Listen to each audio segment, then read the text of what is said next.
Salut à tous les amis, moi c'est Yogen, c'est bienvenue sur ma chaîne YouTube. J'espère que vous allez tous bien, en tout cas moi c'est le cas. Et aujourd'hui nous allons parler de la keynote d'Apple et toutes ses nouveautés.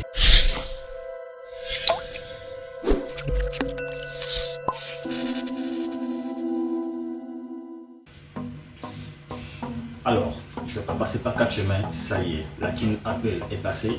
Il n'y a pas une mal d'annonce, que ce soit au niveau des services et du hardware. J'entends par là arcade, Apple TV+, iPhone, bref, il n'y a pas une mal de trucs quoi. Et là on va parler des tout nouveaux iPhones et ses nouveautés, mais avant on va parler des services qui ont été présentés par Tim Cook lors de cette keynote. Alors, d'entrée de jeu, Tim Cook a présenté un nouveau service de jeux vidéo qui n'est rien d'autre que l'Apple Arcade, qui est un nouveau moyen aujourd'hui de jouer des jeux vidéo depuis votre App Store.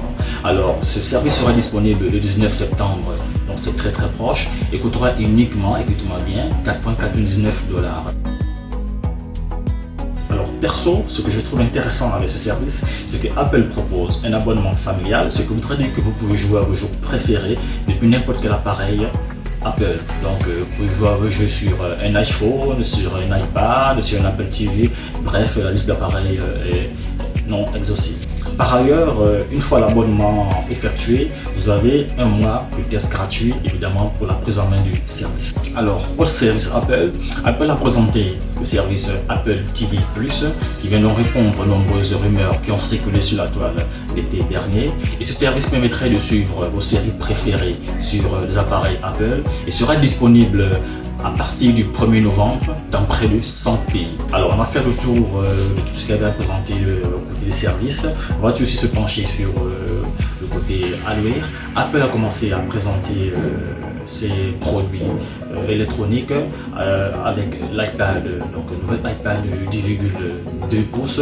Les principales nouveautés sur cet iPad sont que l'iPad sera compatible Apple Pencil, donc c'est le stylet qui vous permet de griffonner sur l'écran de votre appareil, et également le port Lightning qui permet. Autre nouveauté sur cet iPad, il coûterait uniquement 329 $. Donc d'entrée de gamme, et 999 $ pour le modèle éducation, donc pour les étudiants des universités américaines. Il sera disponible à partir du 30 novembre 2019. Autre produit électronique annoncé, il s'agit bien de l'Apple Watch, qui sera disponible dans la version titanium et céramique blanche. Et un modèle qui nous a manqué l'année dernière avec la série 4, qui était très apprécié sur la série 3. Alors il faut noter que ce nouvel gadget Apple, donc l'Apple Watch, coûterait environ 399 $ pour la version GPS et environ 499 $ pour la version cellulaire, donc GPS combiné au cellulaire. Enfin, l'Apple Watch serait disponible donc le 20 septembre de cette année. Alors à présent, on va parler du produit phare de la marque à la pomme. J'entends par là les tout nouveaux iPhones et toutes ces nouveautés. Alors on peut croire qu'il n'y en a pas tant que ça, et pourtant si. Alors à l'avant de l'iPhone 11, on retrouve toujours la même encoche qui abrite Face ID et la principale caméra frontale de 12 mégapixels avec les mêmes bordures autour de l'écran qu'on le retrouve sur le modèle de l'année dernière. Il faut préciser également que Apple a intégré une mode sonorité spatiale qui permet justement à l'utilisateur de l'iPhone d'être immergé lorsque vous êtes en mode vidéo. Par contre, on retrouve les principales nouveautés à l'arrière des produits iPhone, que ce soit l'iPhone 11 ou l'iPhone 11 Pro, car les caméras ont un placement différent par rapport aux caméras de l'année dernière. Sur l'iPhone 11, on retrouve deux caméras qui sont disposées verticalement à l'arrière de l'écran, et sur l'iPhone 11 Pro, on retrouve trois caméras qui sont disposées triangulairement à l'arrière de l'écran. Et on retrouve ces modules de caméra dans une sorte de triangle qui sont disposés à l'arrière des iPhone 11 et iPhone 11 Pro. Il y a aussi le verre qui a été traité de manière différente sur les versions Pro des iPhones, car le verre a été poli pour donner un effet mat. Alors, il faut noter que sur l'iPhone 11, nous avons la présence d'un module double capteur, donc un grand angle de 12 mégapixels qui ouvre à 1.8, annoncé 3 fois plus rapide en basse luminosité, et un ultra grand angle de 12 mégapixels avec un champ de vision de 120 degrés.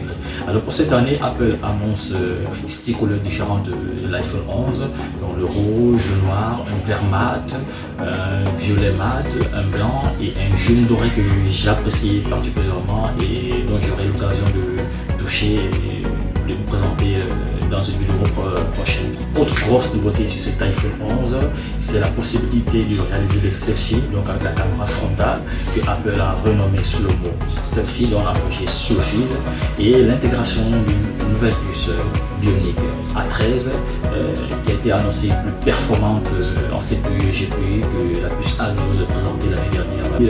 Apple annonce un prix d'entrée de gamme de $699. Encore une fois, Apple casse les prix. Sans plus tarder, nous passons au dernier produit d'Apple. Donc c'est l'iPhone professionnel que Apple a renommé iPhone 11 Pro, donc pour la version petit écran, et l'iPhone 11 Pro Max pour la version grand écran. Alors il faut dire que les principales nouveautés sur cette version professionnelle, déjà les différentes couleurs qui ont été annoncées. Donc nous aurons 4 couleurs cette année. Donc nous aurons un vert mat, un gris spatial, un silver et une version en or, donc en gold. Pour ce qui est de la puce, Apple annonce l'intégration d'une puce, de la puce A13 Bionic, donc qui a déjà été présentée lors de la présentation de l'iPhone 11. Alors cette puce A13 Bionic, bon, je suis resté un peu dubitatif car je ne sais pas si c'est cette même puce qui est intégrée à l'iPhone 11, car j'ai remarqué qu'il y a quelques différences. Donc Apple annonce l'intégration d'une partie CPU, GPU et à côté d'un moteur neuronal, donc l'intégration de l'intelligence artificielle, j'entends par le machine learning, le deep learning, et que Apple annonce 6 fois plus rapide que la multiplication des matrices. Donc les spécialistes en intelligence artificielle, dont je le suis aussi, s'y reconnaîtront. Et Apple annonce 1 trillion d'opérations par seconde. Alors c'est énorme quand on sait qu'aujourd'hui les puces évoluent d'année en année. Donc j'attends de tester cet appareil pour voir réellement ce qu'il est capable de réaliser. Alors, la principale nouveauté, c'est que Apple annonce 4 d'autonomie en plus, donc on parle de batterie, pour la version la version Pro, pardon, 11 Pro.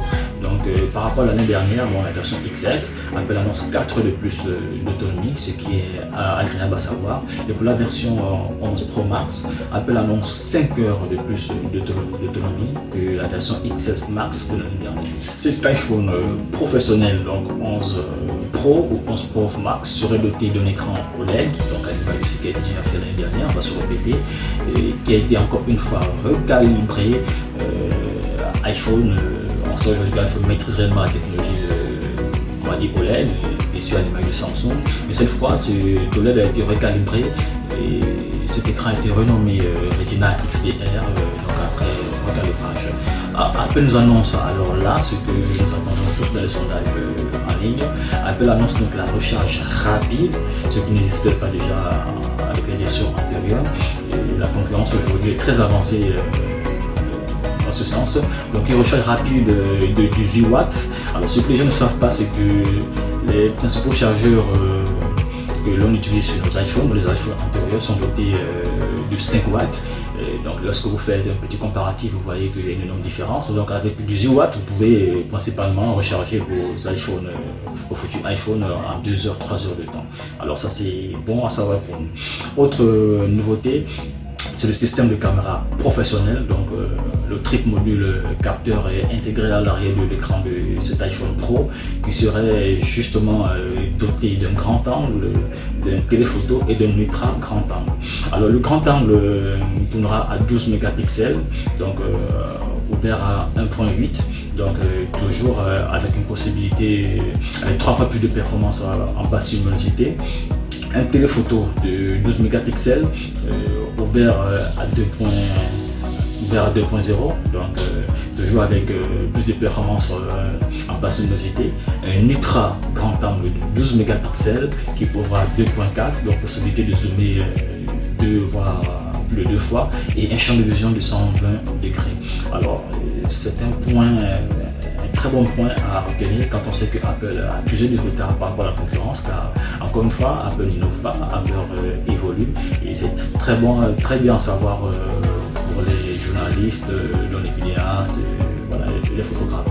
Ce qui est bien avec ce triple module capteur, c'est qu'aujourd'hui avec l'iPhone 11 Pro, on peut Nous avons Apple a intégré un mode nuit, donc un mode nuit qui permet justement de donner plus de lumière lorsque vous êtes en basse luminosité à vos photos prises. Donc l'intelligence justement artificielle qui a été intégrée joue tout son rôle à ce niveau. Donc avant même que vous ne preniez la photo dans la prise de vue, il y a déjà 9 photos qui ont été prises avec la puce A13 Bionic. Et lorsque vous cliquez sur le bouton pour effectuer votre prise de vue, 4 photos supplémentaires sont prises.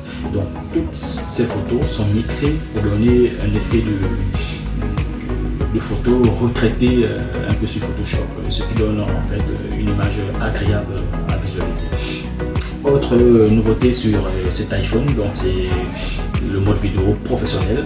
Donc il faut dire que Apple a travaillé avec les actionnaires avec la structure Filmic Pro, donc le service de montage vidéo professionnel sur smartphone que nous connaissons tous. Donc Apple a intégré cette application et a travaillé avec Filmic Pro de manière à ce que chaque capteur soit exploité de manière différente. Je pense que sur la présentation de la keynote de Apple, ce sera plus explicite pour vous lorsque vous regarderez cette intégration Filmic Pro. Dernière information, c'est que cet iPhone Pro donc, serait disponible donc à partir de novembre également et coûterait 999$ pour la version Pro et 1099$ pour la version Pro Max. Ce serait disponible, pardon, je l'aurais rectifié, à partir du 20 septembre 2019. Alors ce qu'on peut retenir sur ces iPhones, c'est que nous avons deux principales nouveautés. Donc le design avec l'espèce de carré qui se retrouve à l'arrière de l'écran et le truc module caméra, capteur, et le nom de cette gamme qui a été changé. Donc c'est pour dire que Apple veut essayer justement d'avoir une cohérence entre les différents noms de ces différents produits électroniques. Justement, aujourd'hui on parle de MacBook Pro, iPad Pro, on comprend pourquoi l'iPhone s'appelle aujourd'hui l'iPhone Pro, à l'image de ce que fait Apple avec les systèmes d'exploitation, macOS, iPadOS, WatchOS, iOS. Donc on comprend très bien la stratégie marketing de Apple.